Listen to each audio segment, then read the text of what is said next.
Education is what's important. Training, preparation for the expected. Education, preparation for the unexpected. Good morning, Team Krulak community, and on behalf of Marine Corps University, the Marine Corps University Foundation, and the Krulak Center for Innovation and Future Warfare, welcome back to the Brewcast, our series designed to connect the worlds of the warfighter and PME with the best in innovative and creative thought. I'm your host, Major Ian Brown, Operations Officer at the Krulak Center. Before we begin, please remember that all opinions expressed here are those of the individual and do not necessarily reflect the views of the Krulak Center, Marine Corps University, the United States Marine Corps, or any other agency of the U.S. government. So thanks to the generosity of the College of Distance Education and Training here at Marine Corps University, this is a very special episode where we get to hear from Lieutenant Colonel Pavlo Budaievskyi, who currently serves as Chief of Section of International Partners, Cooperation and Development in the Ministry of Defense of Ukraine. He has served in uniform for 17 years at various levels of command and also represented Ukraine in the 2017 Invictus Games as a professional swimmer, where I believe you won several medals in those games. He is also a graduate of the Marine Corps Command and Staff College. He graduated in 2019. And so we're pleased to welcome him here back to Quantico to share his experiences and insights. So Pavlo, welcome. Definitely appreciate you taking the time to come here and speak with our audience and share your knowledge and experiences. And really the first question that we talked about here was if you could just explain to our audience a little bit more of your professional military background, places that you served previously, and then you're here in the United States right now. What's your mission here during your visit? Yeah, so I'm happy to be here. I would like to take this opportunity to express my gratitude for giving me possibility to share fresh, updated to the reality combat experience, and it's honor for me to keep alive relations with the educational institution where I was studying in 2019, and then come back and to give my personal practical experience, my knowledge from freshly updated knowledge from the battlefield, in order to give to your educational institution more information, more updates, and actually it's a chance to save your Marines' lives in the next generation battles within our adversaries. So I've been serving for 17 years. I get some 10+ years experience in the SOF units. My first meeting with the United States experience was in 2012. I was in Defense Tactics Institute. That's kind of served for me as a general introduction to American service. Then I practiced for half a year with the SOF units of US Navy, and then came back. And after my return to Ukraine in 2014, I made first battle experience as a team leader for SOF units, and partially it looked like what we have been having since full invasion from Russia in 2022, but it was mixed, more hybrid approach, like uniting regular forces of Russian Federation and also with the local separatists and like with other people like locals, citizens who support the Russian movement. And of course, all this fightings, all this combat operations, they give a lot information about enemy's tactics. They push us to act more faster in order to update our techniques, our approaches to the battlefield. And having this experience since 2014 till 2018, when I came back here to the United States in order to study in Marine Corps University. So I had already some background of what battle is and how does it look like for us in 21st century. So it helped me a lot to understand and to look on the next few years for Ukraine, how we can apply American tactics, techniques, because I am pretty sure that we can't use straight American or European experience. We have to update according to our circumstances and conditions. And I saw a lot of cases when we just we had failures when we would like to apply something straight from our partners, but it didn't work this way. So that's why I successfully graduated in 2019 from Command and Staff College. I saw how Americans do planning process at different levels.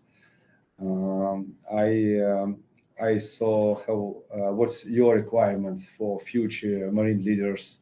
I noticed that there is no need to push Ukrainian officers just to learn very dry information in order to come up with the test in front of instructors and just to repeat everything from the book. It's like just dry information. People just learn it, express this information, pass this information to the instructors, and they just forget it. So basically, what I see here, we didn't learn anything like for just to memorize. We did here more practical things, more by applying like planning processes. That's what requires all your knowledge, what you read from the books, but actually you transform this information from the books on the map, but without memorizing just simple text, by abstracts. So that's the main point. It's I think it's our approach still has roots from more past history from Soviet Union. So it was standard approach just to make all your students memorize and then forget after you successfully will be done at the exam. So that's the main point. Also in 2019, when I came back, I moved to more international cooperation direction because I see this is a great opportunity to participate and to work with our partners. As we, as a global strategical Ukrainian intend to join NATO and European Union, it means we have to know how to work with our partners. We have to understand our partners, and we have to at least not being as a member for now, but we have to be prepared for this because that's kind of institutions that requires not only our will. It requires background, it requires contacts within all services, European, American, and Ukrainian services.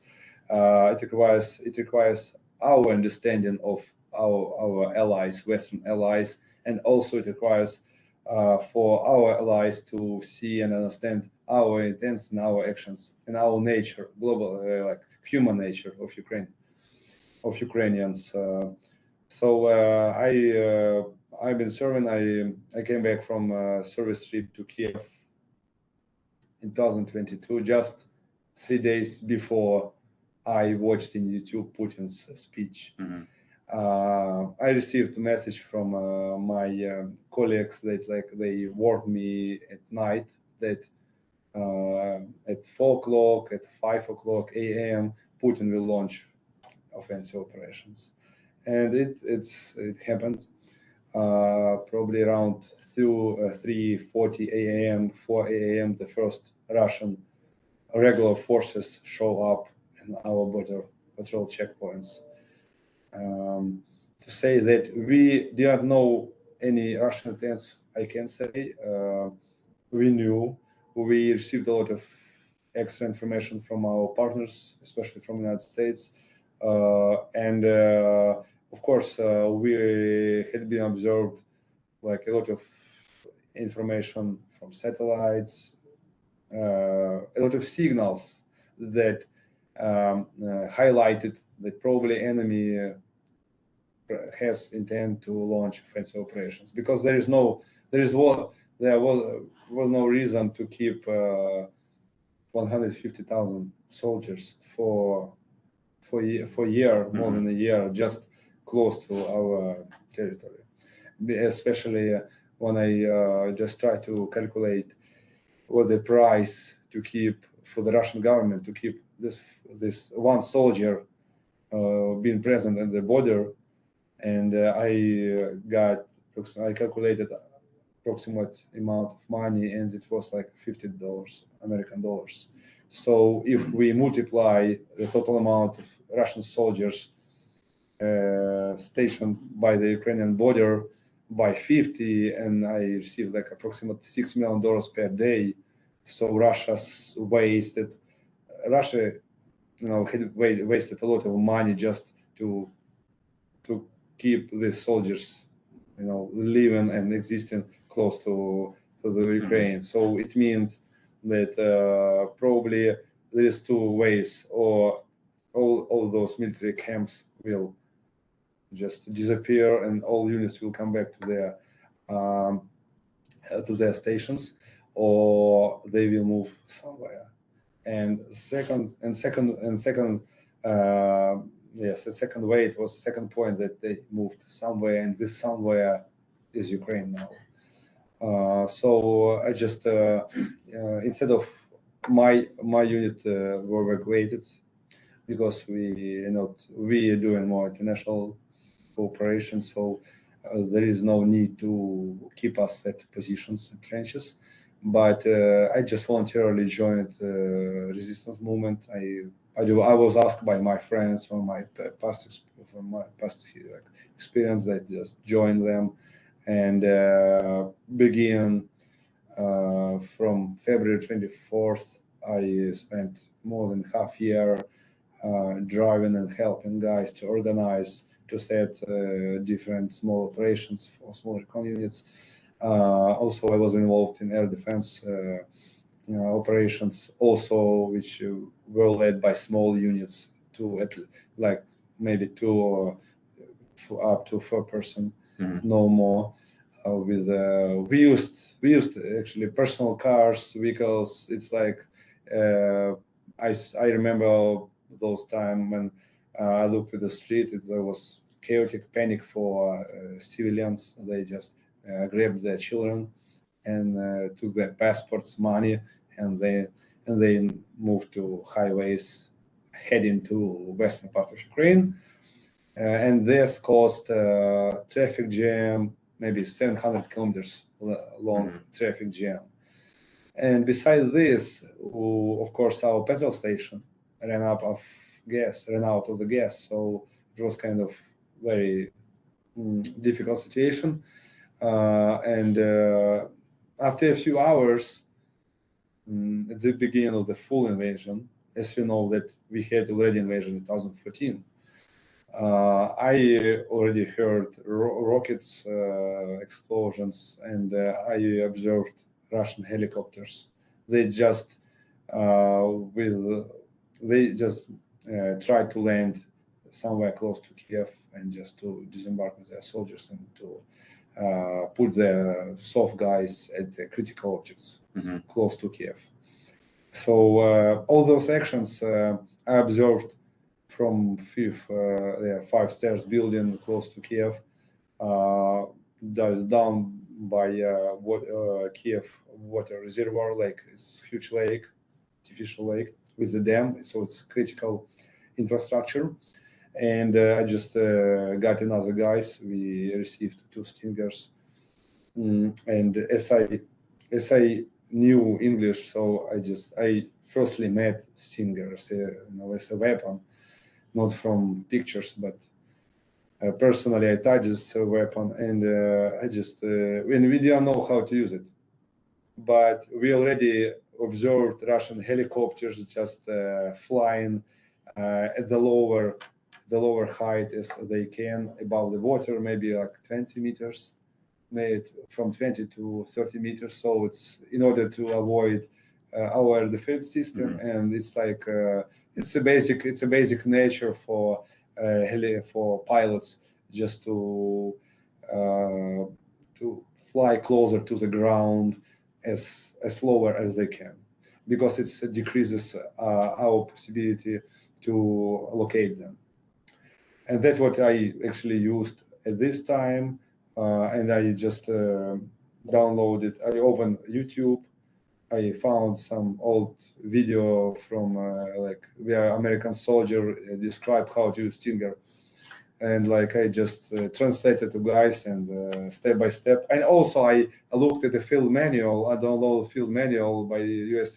Army, some maybe 30 years old, but it's 14-page document. I just scrolled down to the instructions, because by that time I didn't need to know characteristics. Just I know it covers up to 10-11 kilometers approximately, but I just needed to understand where I should use this battery, because it has some it requires some it's not heavy, like difficult, but it's like it's not easy to understand with the batteries, because it has like consists of some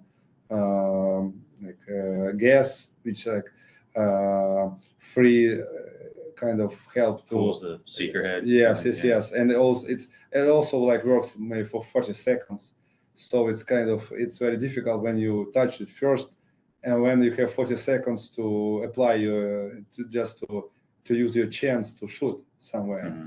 So, but that's a general situation for us, because we mobilized a lot of people. We had huge lines in our mobilization centers, and that's why. And I know that we have some core of soft units. They were ready, so they knew how to do it. They knew how to apply, how to use javelins and lows, Stingers. But that's more in general view. That's what we have like at the simple situation somewhere on the roof, so in this case here, we waited for helicopters, but on the both sides of this reservoir, it's a huge, maybe in some places we have like 10 kilometers wide of this reservoir. So we had mobile Stingers like stations based on Humvee. So these guys, of course, they knew, because they knew how to operate with the Humvee. They are more successful because they have like not limited gas, batteries, like some big batteries, so they can just try to aim at air targets many more times than we. Yeah. So, and by each Stinger we had just 2 batteries, so it's just. It means if you waste your first 40 seconds, you have only 1 battery for the next 40 seconds. Yeah. And honestly, I think Stingers is pretty nice weapon. That's what we need. But when Russians employed air fighters, so they use the technique when they fly to the target at the height maybe up to 5 kilometers, and then they just go down, descend very fast up to like 800 meters. They launch bombs into positions, and then they just ascend very fast. And when you are when this side of Kiev, so it's like there are a lot of massive park zones. It's like just wild pine forest. So basically, if you don't have any opportunity to find some high point, so I just told guys, don't even try to use Stingers, because you will waste $80,000 just for nothing, and it's not enough to catch plane, because you sit in the forest and you have a very limited view of the sky. You hear plane, you can locate plane, but it's like they fly very fast, and you just can't catch it. So from this point of view, I just made the conclusion that Stinger is very successful against helicopters. That's why I personally checked close to Belarusian direction. We located two Ka-52s, so it's and one point that firstly we should operate air defense instruments somewhere where enemy doesn't expect. Especially when I see guys being at the trenches with the infantry. That's a mistake, because infantry positions has to be as a trap, as an attraction, as a major attraction for the enemy. So if artillery sharings go to our trenches, this air defense guy cannot operate, because they will hide, they will down with the Stinger somewhere deep in the trench. So basically, for air defense guys, they need to find own and set own personal positions close to the trench, close to our positions, but maybe from right or left flank, but not being a main target for the artillery, for the enemy. Also, if you it's advantage of the cities that we can get on the roof and cover some air. But if we operate in the forest, so it's basically maybe there is no need to take Stingers just to keep them somewhere, because usually when Russian covers our positions with artillery, is like digs up everything around. So basically, it's dangerous. It destroys everything around positions.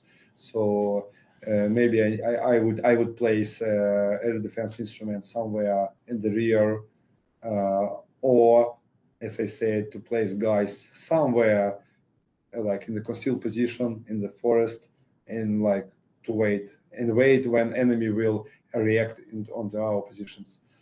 Also, I think it's very important that basically this Stinger leaves smoke after launch, so they need to have extra positions. Just have to be prepared positions. So that means that they just launch Stinger and then they run to fall back somewhere. Yes, because it's I watched a lot of Russian videos, and I'm pretty sure that all those characteristics that Russians presented about very smart systems mounted in their helicopters, that the systems warn their pilots about some possibility of launching air defense instruments. I think it's more fake. Maybe some limited amount of helicopters have these systems, but the major cases in my practice, I never seen like helicopters which react as I apply this warhead, thermal and infra systems, sensitive elements. So it means they just see you when you launch Stinger, or they usually fly by pairs or by two pairs, so they have eyes on different all around. So that's why that's why this nice point that I just remembered, that we tried to launch Stinger as a second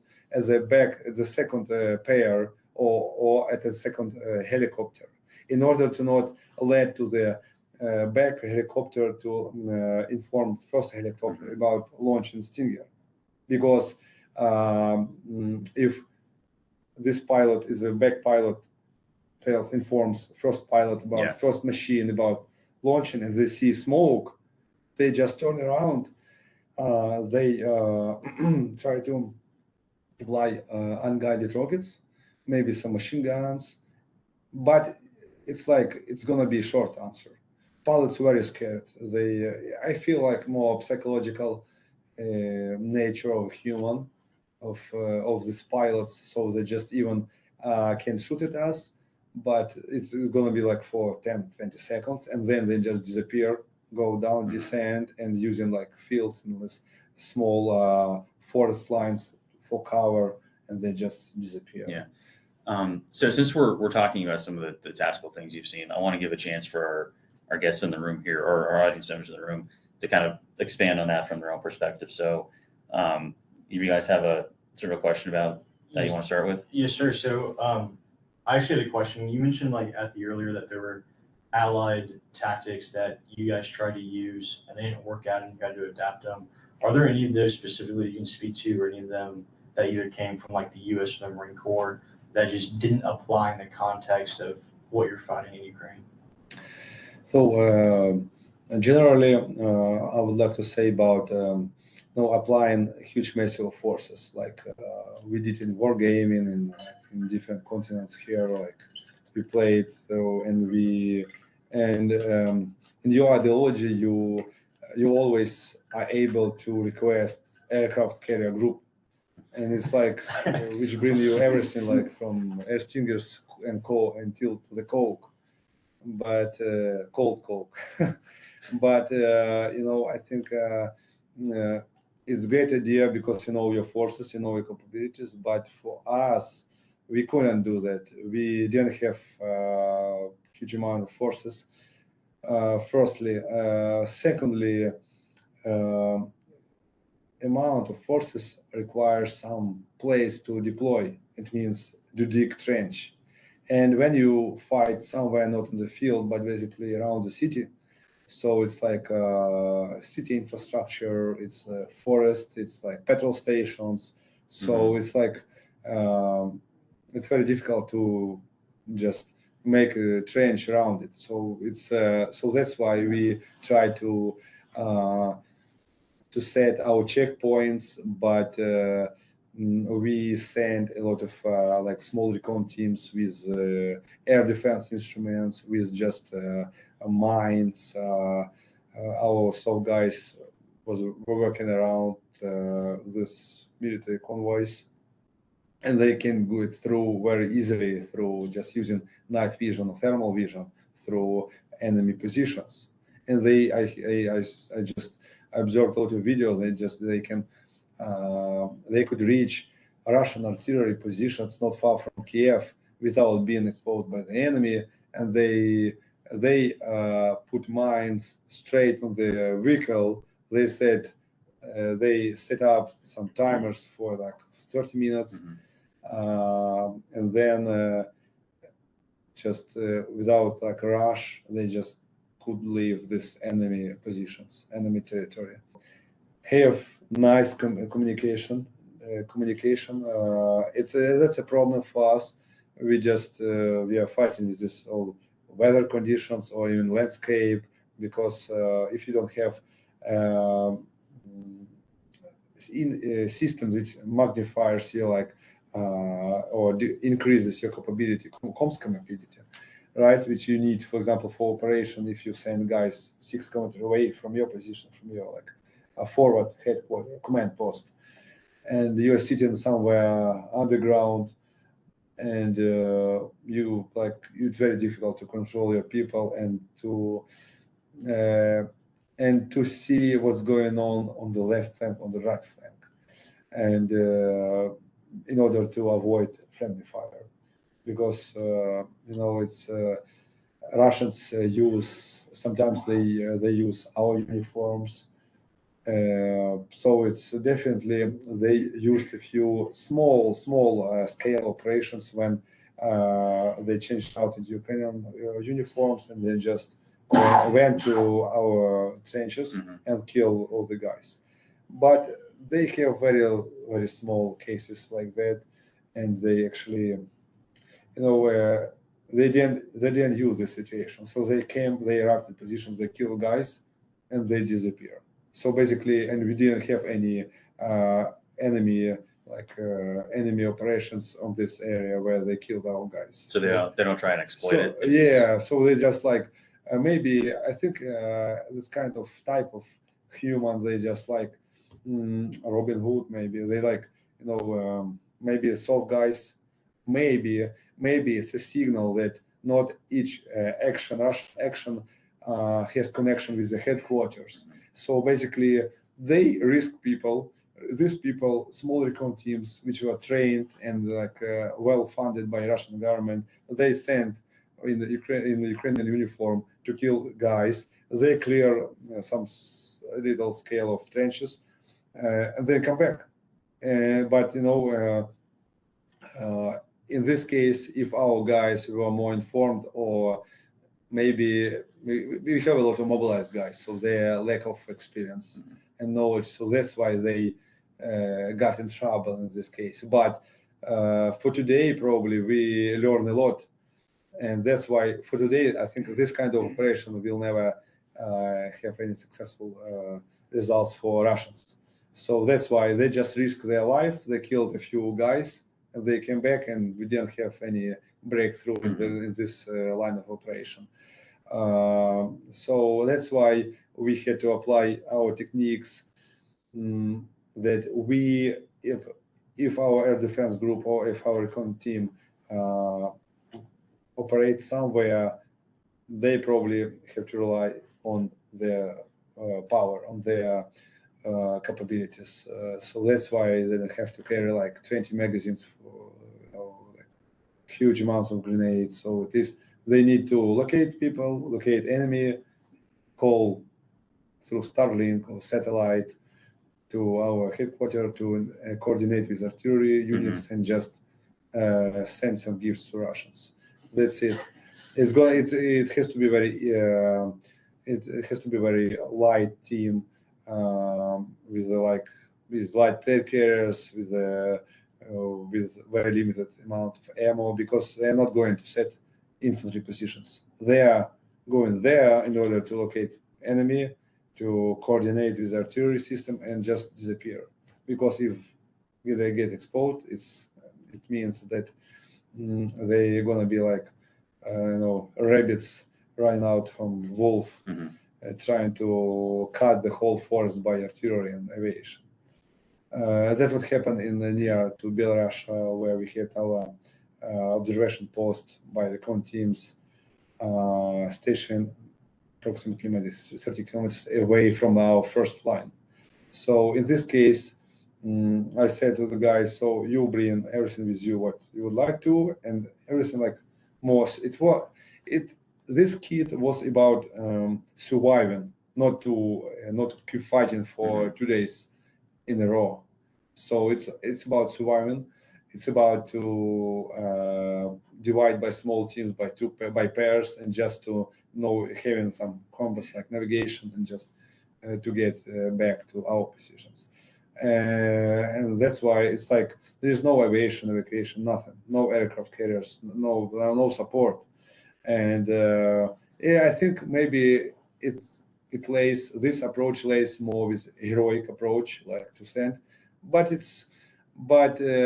in order to decrease of this risk, we just used to say guys that they didn't have to bring with them very heavy things.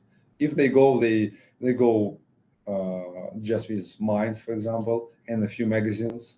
They set Afghan-style bomb with a shape charge. So basically, it's this situation requires to do this because when I observed, actually, I'm witnessed how Russians used Belarusian infrastructure, especially roads and highways in Chernobyl zone.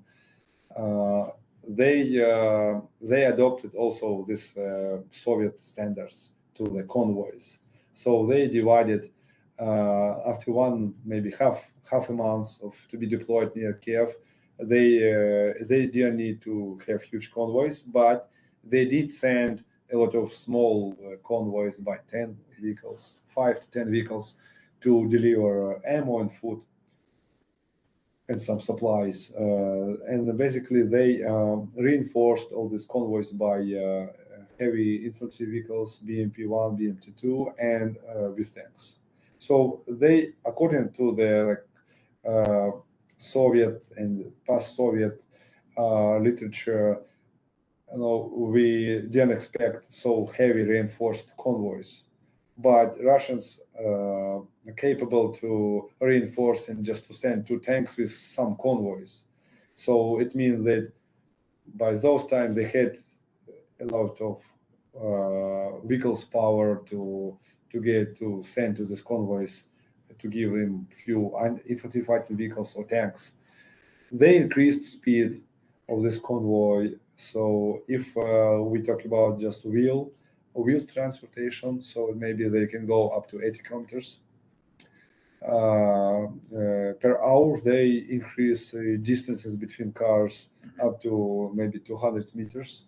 So basically, if one car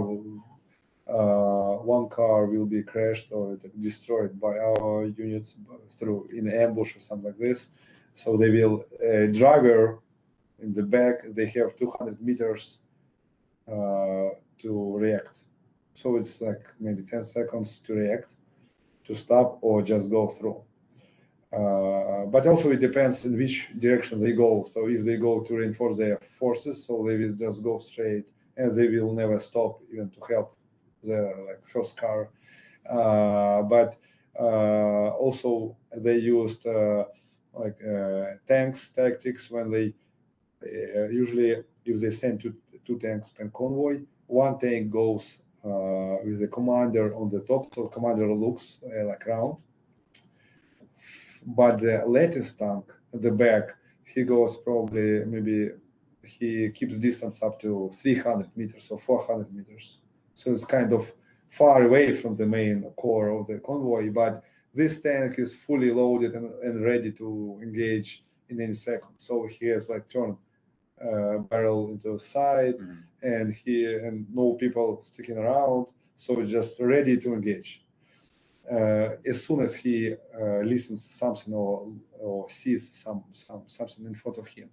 So that's why it's kind of decreased our capability to conduct classic ambushes, like line ambushes or V-shaped ambushes, because they didn't. It's like situation requires something more smart approach, and this smart approach lays only in using Afghan style bombs. So basically you have small teams, they carry few artillery rounds to the road. I just developed tactics that I bought some electronic chainsaws from just local store on the battery, because it's gas chainsaw, it's too loud. And also we try to use shape charges to cut the tree, but shape charges is also too loud. And when you do this with when your hands shaking, so sometimes tree doesn't fall down when you expect, when you at the place, when the exact place where you expect it to be. So that's why I think electric chainsaws was breakthrough in our approach to just cut the tree, cut the pines, just stop the try to block the road. And then in this case, we just launched, man-launched a machine and to explode, to make this gift explode. So I think this is only the best way how we can do, because there is no chance to open fire at all. And also after our first visits, I noticed Russians, they distantly using distance way to mine our territories, especially at the very dangerous turning points or at the crossroads. So where the enemy convoy should decrease their speed. So they use mines, POMS 2M. So it's kind of they could launch them from machines or from helicopters. It's each round contains of 2 mines, and they can shoot from helicopters or artillery. So, and it's like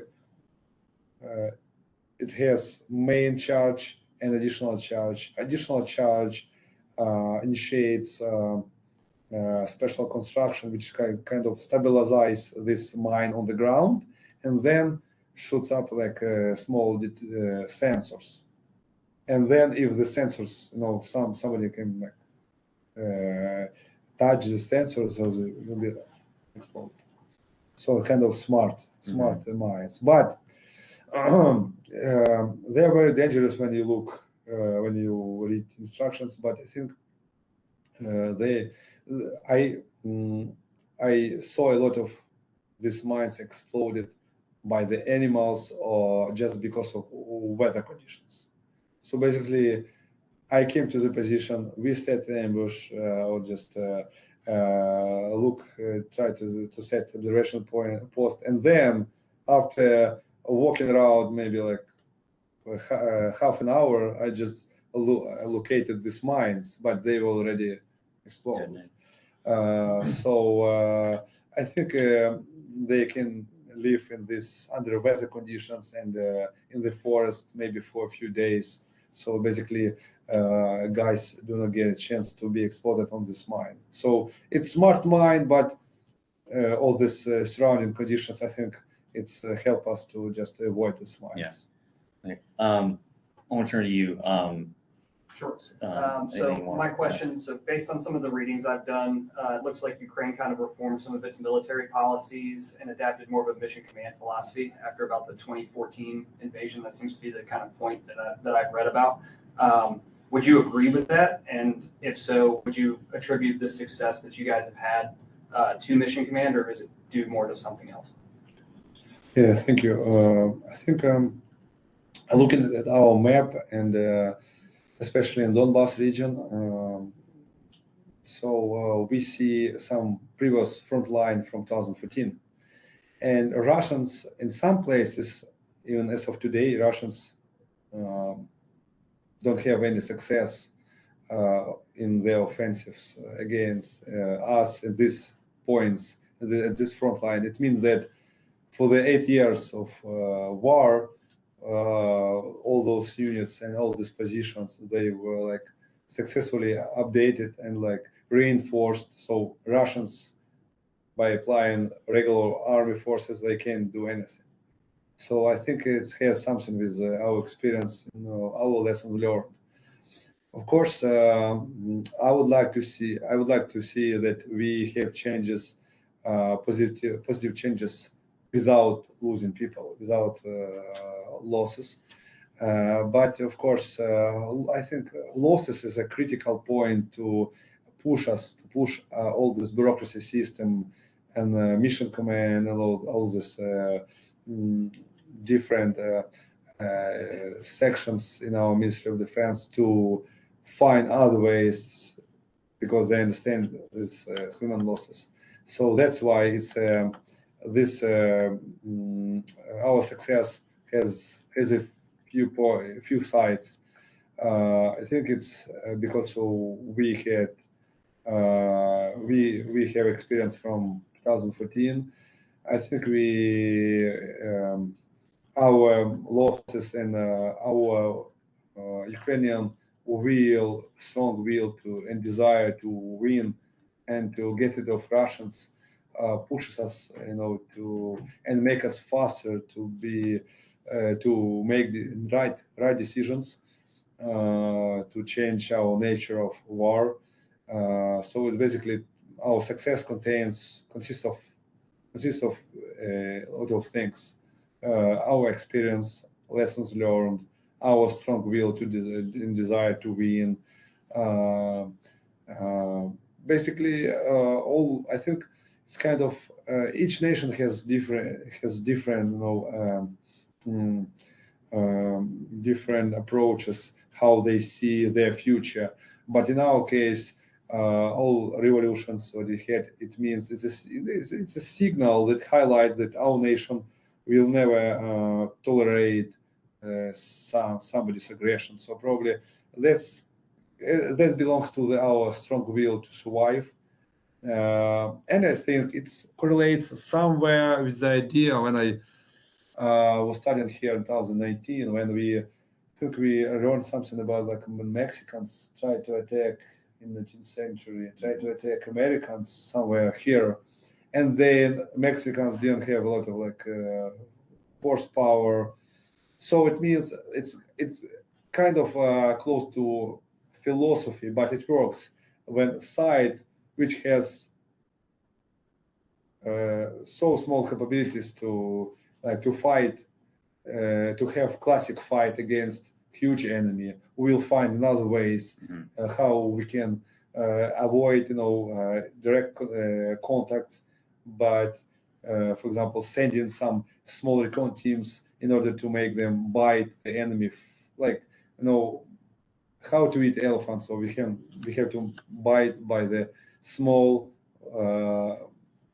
We can do small bites, and finally we kind of can, at least we can, by providing the small bites, we can affect enemy's mindset to probably to refuse of this idea to conduct offensive operations, or at least to change routes. That would happen in Kiev region, that would happen in Kharkiv region, and also it happened in the south of Ukraine, Kherson. So I think all these actions, including just regular army actions, small teams tactics, and just informational operation launched against Russians, I think those like successful points to kind of to change enemies in idea, to change enemies will to do offensives in this region. Okay. So we're getting close to the 1 hour mark here, but I do a couple more things I want to ask you, and then I know you got somewhere else to be, so we'll make sure you get there on time. So I guess while we're sort of talking about the things you're trying to do today, what would you say? What is your outlook for the coming months?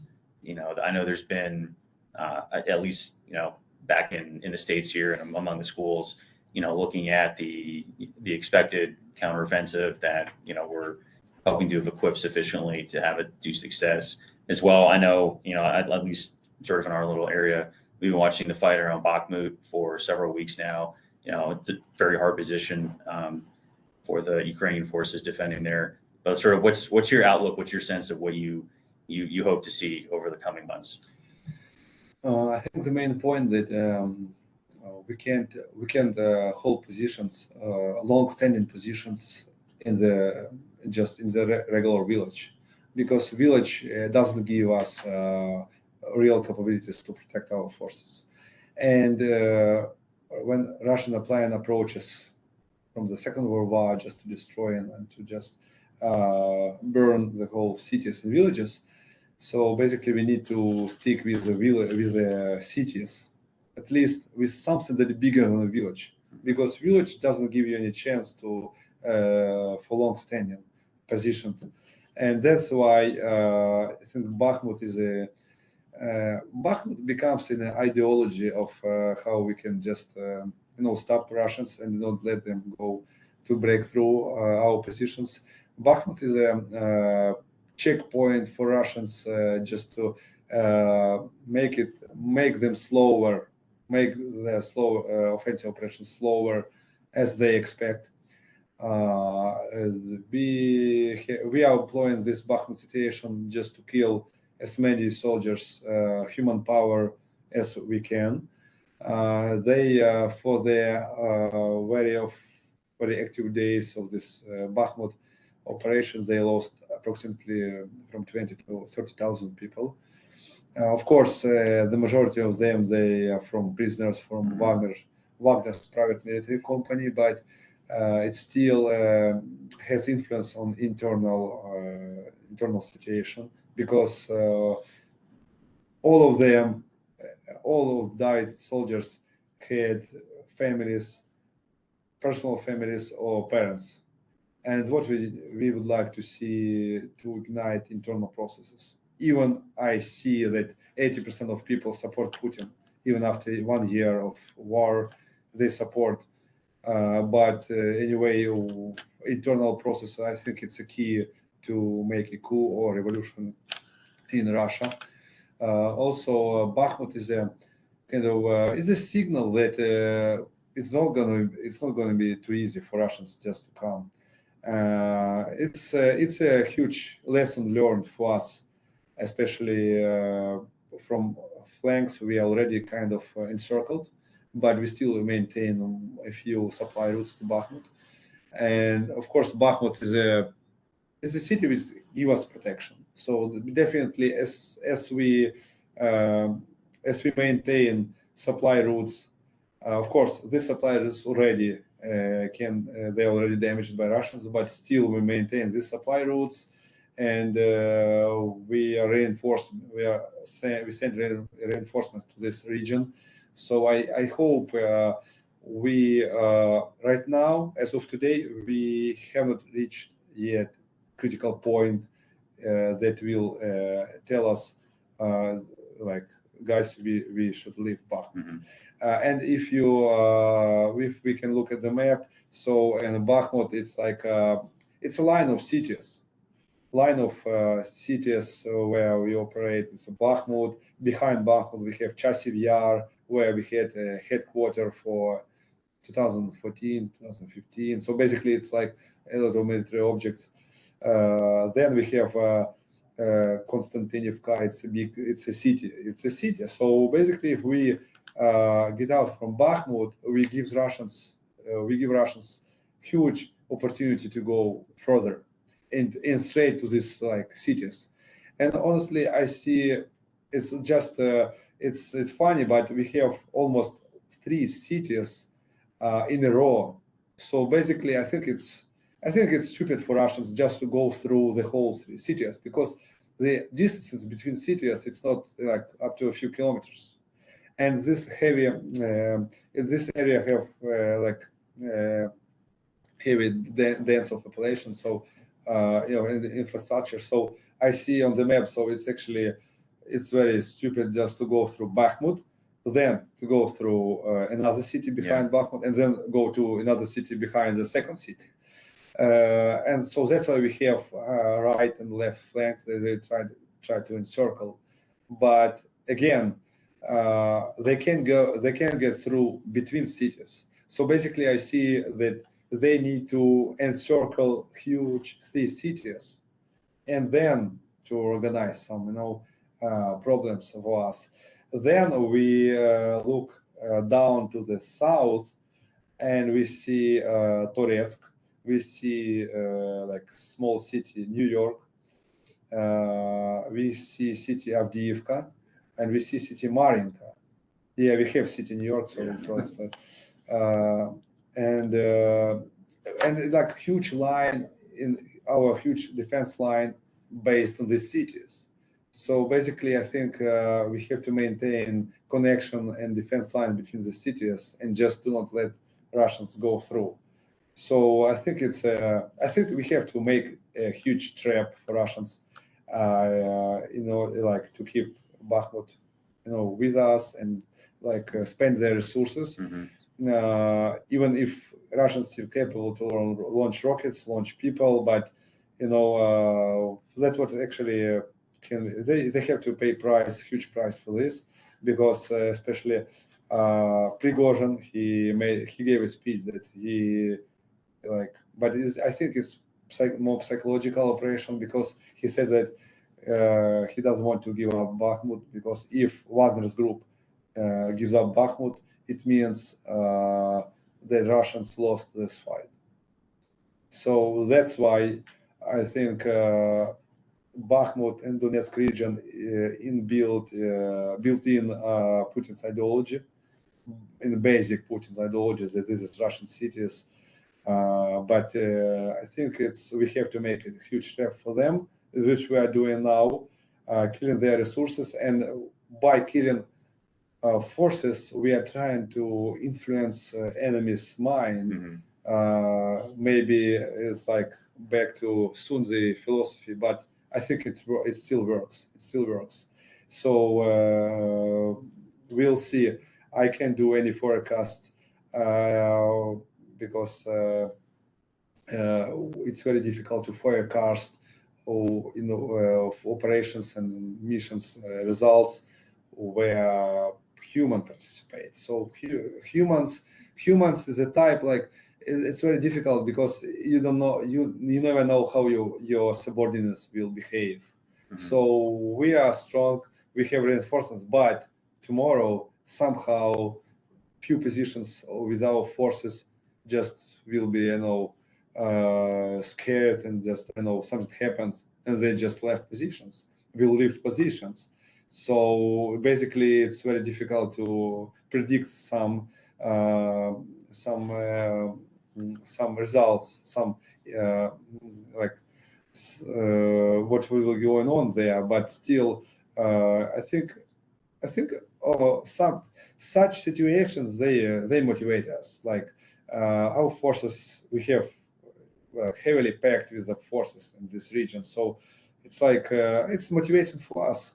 It's hope. It is we give hope for our local people, for our Ukrainians, and if we can look at like calls from military to collect money and like other stuff for drones, like people give money, a lot of money in hryvnias in Ukrainian currency, but it's like you can't even imagine that that it can happen. So even people, we are very difficult situation in economy and other spheres, but still people ready to participate, and especially in Bakhmut, in surrounding area, all those units want to request something, they receive a lot of support from volunteers and from our people. So it's so such situations they unite our people. They reinforce our mindset to stay and to resist.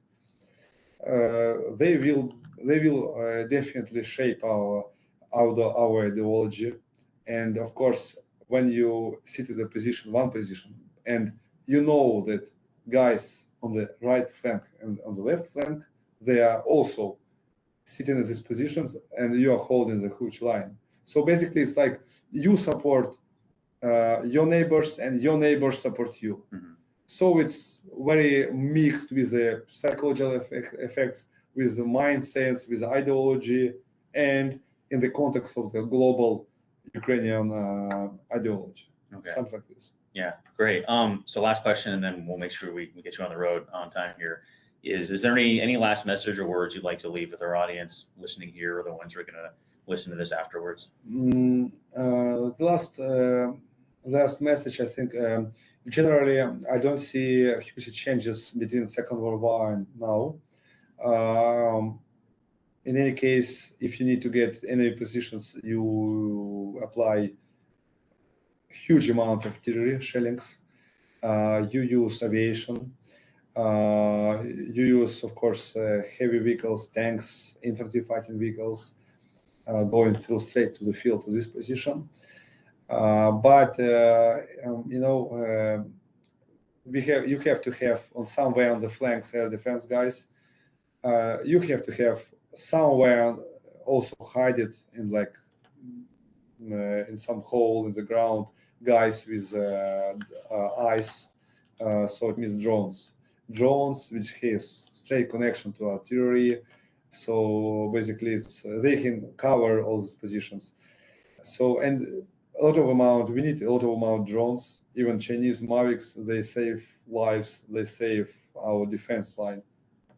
We can lose them at only in one position. One platoon can lose up to 3 Mavics per day because they are not protected. They're just civilian Mavics. We use them for recording weddings, but right now we are recording totally different things. Also, I think we don't have to forget about mines, because when Wagner's or any Russian forces, they go straight to your position, under fire. I never seen any soldier in this war to look at the ground. So actually, they just go under fire. They lay down. but they are very stressed. They are also human. They're afraid. They are scared. So that's why, if in our positions, in some places we would mind it, so I think we would, and then just to remind again on this in front of these positions. I think it's the best chance to avoid, to destroy and to kill waves of Russian offensive actions. So I think not global changes. We need just to apply something from the Second World War and mixed with drones and air defense approaches, and of course with comms and Starlinks and all these approaches and the satellites, phones. Even if we know that Russians can identify easily like cell phones, but it's honestly, it's like they don't have a lot of special complexes to identify cell phones. Okay, satellites, they do have a few cars which can provide like satellite jamming, but those cars are the main cars in the victory parade for main nines. So basically, it's like they play a role as a tanks T-14s to form a parade box, in the victory square, but not to be deployed somewhere. So I think yes, and we had cases when our guys used Starlinks at the base, and then this base was totally destroyed by rockets. But we had a lot of successful situations when first rocket was just launched maybe 50 meters from the base. All guys ran to see what the hole is, what the size of this hole, to take photos in this hole, and then second and third rockets just launched. So basically, it saves lives. I mean, guys just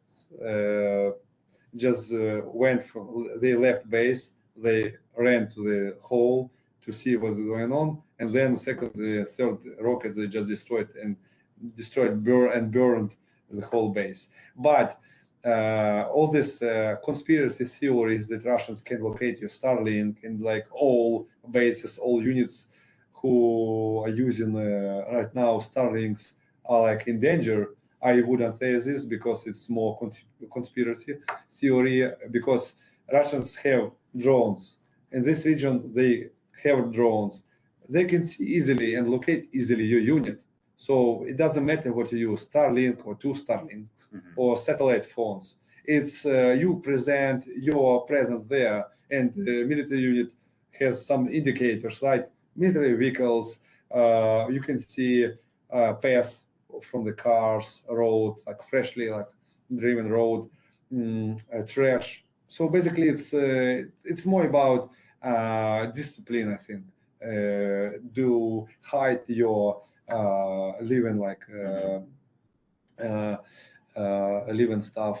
As also can be applied to our positions, because okay, in Donbass, near Bakhmut, they know everything like about us. All these positions, they just no trees, nothing. So it's impossible to conceal this. But if it is impossible to conceal a position, you have to go deeper, and that's it. And mine in front of your positions.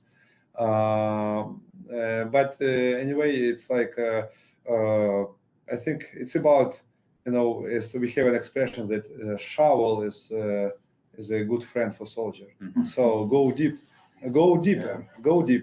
and do not lay down your trash around, because what I observed, Russian soldiers, they just and also we also have problems with that, but that's why lesson learned. They eat their like MREs, and they put trash everywhere. Yeah. And for even freshly coming drone operator, it's very easy to see that some guys live there, or if they try to collect some they stole different things from houses, and of course they try to just walk on the street with the stuff and to go to some whole house. We just observe them, and we just blow up after they collected in this house. We have a lot of patriotic people on occupied territory. And to make my conclusion, we will to fight.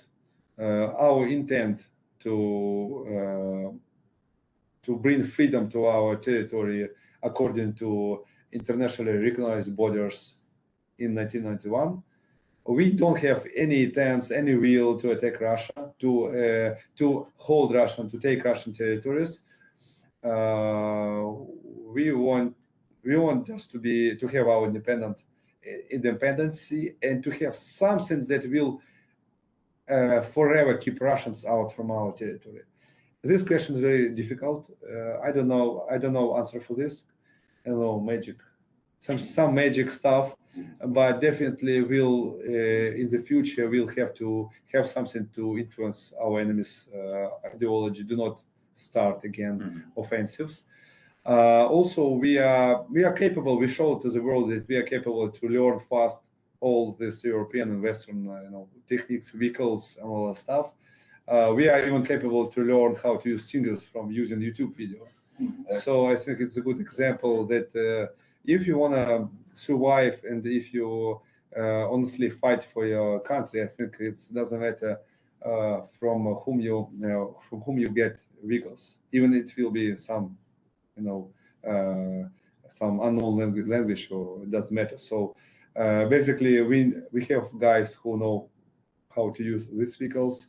We know guys how to use any other Western vehicles and Western weapons. We are ready to learn more. We are ready to try more innovative weapons because this war requires classic and some hybrid approaches.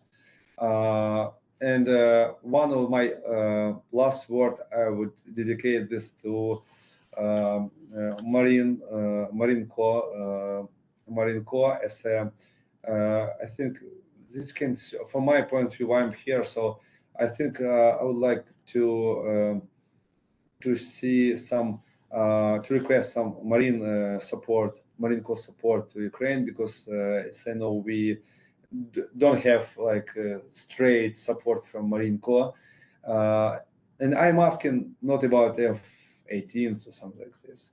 I would like to ask vehicles, simple vehicles, unable amphibious vehicles.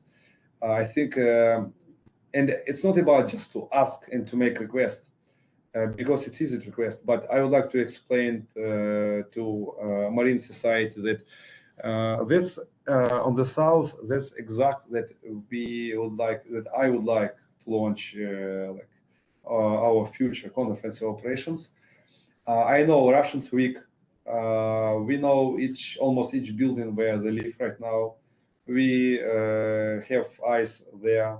We have people who can just meet us at the shore on the other side of the river, and lead us to whenever we want. We know that people are waiting for us. We know that because of lack of this smart rockets, we still can reach all those buildings, all these targets. But Russians, they live there. We definitely know, and we definitely can influence this area. And they keep Russian National Guards in the south of Ukraine just to stabilize situations, just to block people, just to set checkpoints. They have some limited amount of vehicles there, and I feel like they are weak. They are so weak there. They moved a lot of human and vehicles power to the Donbass, and that's why. And I also identified some directions for our counteroffensive actions. So that's why I think this is a good point to request this support, because I have very detailed explanations why we need this, why we need to, in a short period of time, to transfer people from one side of the river to another side of the river, and we need to accumulate huge core of power very fast on having some protection, armory protection, and just finally make our counteroffensive operation. And I think that's a point. That's a huge opportunity for Marine Corps. Maybe step up. It's like from the leadership and to to show their presence, like here in internal military processes. Mm-hmm. At the high top official military level, basically because this part of land requires exact amphibious vehicles. Yeah. Yeah. So basically, I don't want to ask space command any lasers. I'm asking I'm asking simple vehicles, and we all both understand that to teach driver how to use driving wheel, it's much easier than to teach pilot to fly. So that's why, and this correlates with the timelines for our like counteroffensive.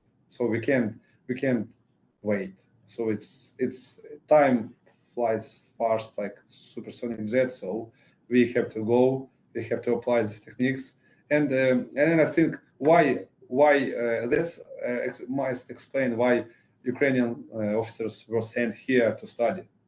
So not only to see Washington D.C. and Quantico and Marine Corps Museum. I think it's more about experience, and now this experience